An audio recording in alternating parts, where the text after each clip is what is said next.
ಪುಕೆಟ್ನಲ್ಲಿ March 9ರಿಂದ March 17ರವರೆಗೂ ನಡೆದ 6ನೇ ಅಂತಾರಾಷ್ಟ್ರೀಯ ಮಟ್ಟದ ಸ್ಕೈ ಮಾರ್ಷಲ್ ಆರ್ಟ್ಸ್ನಲ್ಲಿ ಭಾಗವಹಿಸಿ 5 ಬಂಗಾರದ ಪದಕ 1 ಬೆಳ್ಳಿಯ ಪದಕವನ್ನು ನಮ್ಮ ಲಕ್ಷ್ಮೇಶ್ವರದವರೇ ಆದ ಮಾನ್ಯತಾ ಕೋಟಿಮಠ, ಮನೋಜ್ಞ ಕೋಟಿಮಠ, ಅಯನ್ ಮಿರ್ಜಾ, ಸುಹಾನ್ ಮಿರ್ಜಾ, ಸತ್ಯನಾರಾಯಣ ಮುಳುಗುಂದ ಹಾಗೂ ಬೆಳ್ಳಿಯ ಪದಕ ಪಡೆದ ಮೋಹನ್ ಪತ್ತಾರ ಅವರ ಸಾಧನೆ ಮಹತ್ವದಾಗಿದೆ.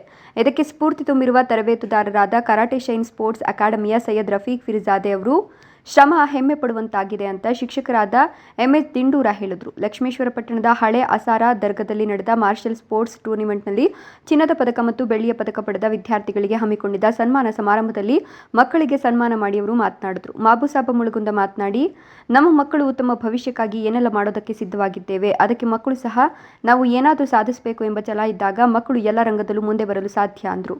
ಈ ಸಮಯದಲ್ಲಿ ಕರಾಟೆ ಸೈನ್ಸ್ ಸ್ಪೋರ್ಟ್ಸ್ ಅಕಾಡೆಮಿಯ ತರಬೇತುದಾರರಾದ ಸೈಯದ್ ರಫೀಕ್ ಫಿರಿಜಾದೆ, ದರ್ಗಾ ಕಮಿಟಿಯ ಅಧ್ಯಕ್ಷರಾದ ಸುಲೇಮನ್ ಕಣಿಕೆ, ಉಪಾಧ್ಯಕ್ಷರಾದ ಇರ್ಫಾನ್ ಮಿರ್ಜಾ, ಪುರಸಭೆಯ ಸದಸ್ಯ ಮುಸ್ತಾಕ್ ಅಹಮದ್ ಶಿರಟ್ಟಿ, ದಾದಾಫೀರ್ ಮುಚ್ಚಾಲೆ, ಇಸ್ಮಾಯಿಲ್ ಆಡೂರು, ದಾದಾಫೀರ್ ಸಿದ್ದಿ, ಅಲ್ತಾಫ್ ಮಿರ್ಜಾ, ಮಂಜುನಾಥ ಮುಳುಗುಂದ, ಹಳೆ ಆಸರಾ ದರ್ಗಾ ಕಮಿಟಿಯ ಎಲ್ಲ ಸದಸ್ಯರು ಹಾಗೂ ಓಣಿಯ ಹಿರಿಯ ಮುಖಂಡರು ಹಾಜರಿದ್ದರು. Veeranna Hadapada, NKS TV4, Lakshmeshwar. ಅದರಲ್ಲಿ 5 ಚಿನ್ನ ಮತ್ತು 1 ಬೆಳ್ಳಿ, ಅದು ನಮ್ಮ ಲಕ್ಷ್ಮೇಶ್ವರಕ್ಕೆ ಸಿಕ್ಕಿದ್ದು ನಮ್ಮ ಭಾಗ್ಯ ಅನ್ನುವಂತ ವಿಚಾರ. ಅದಕ್ಕೂ ಸಹ ನಾನು ಚಪ್ಪಾಳೆ ಮೂಲಕ ಅಭಿನಂದನೆ ಸಲ್ಲಿಸಲಿಕ್ಕೆ ಹೇಳ್ತಾ ಹೋದ್ರೆ ಬಹಳಷ್ಟು ಅದ, ಸಮಯ ಬಹಳ ಕಡಿಮೆ ಅದ. ಆದ್ರೂ ಒಂದು ಮಕ್ಕಳ ಬದುಕಿಗೆ ಹೆತ್ತವರು ಏನ್ ಕೊಟ್ಟಿದ್ದಾರೆ ಎನ್ನುವಂತ ಒಂದು ಮಾತನ್ನ ಹೇಳಿಕ್ಕೆ ಇಷ್ಟಪಡ್ತೇನೆ.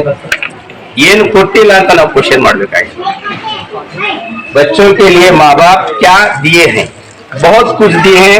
ಅದಕ್ಕೋಸ್ಕರ ಮೊದಲೊಂದು ಕನ್ನಡದಲ್ಲಿ ಹೇಳಕ್ಕೆ ಇಷ್ಟಪಡ್ತಾನೆ, ದೇಹಕ್ಕೆ ಬ್ಲಡ್ ಕೊಟ್ಟಿದ್ದಾರೆ, ಆಲೋಚನೆಗೆ ಹೆಡ್ ಕೊಟ್ಟಿದ್ದಾರೆ.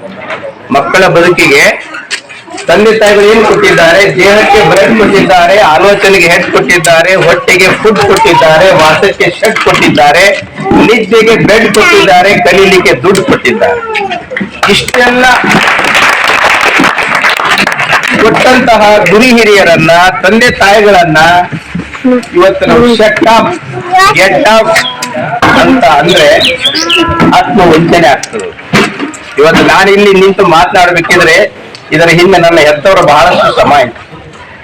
ಯಾಕಂದ್ರೆ